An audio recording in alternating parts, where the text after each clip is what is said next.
अस्सलामुअलैकुम। आज हम बात करेंगे सबसे अफजल अमल कौन सा है और इसके बारे में नबी करीम सल्लल्लाहु अलैहि वसल्लम ने क्या इरशाद फरमाया है। आइए जानते हैं।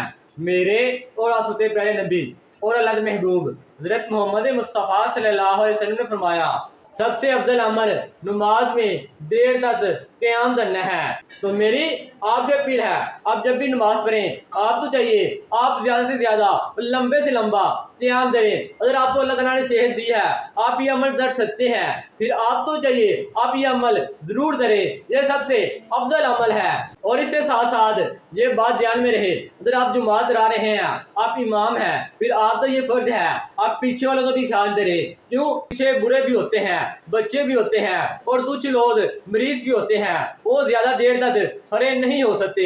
फिर आपको चाहिए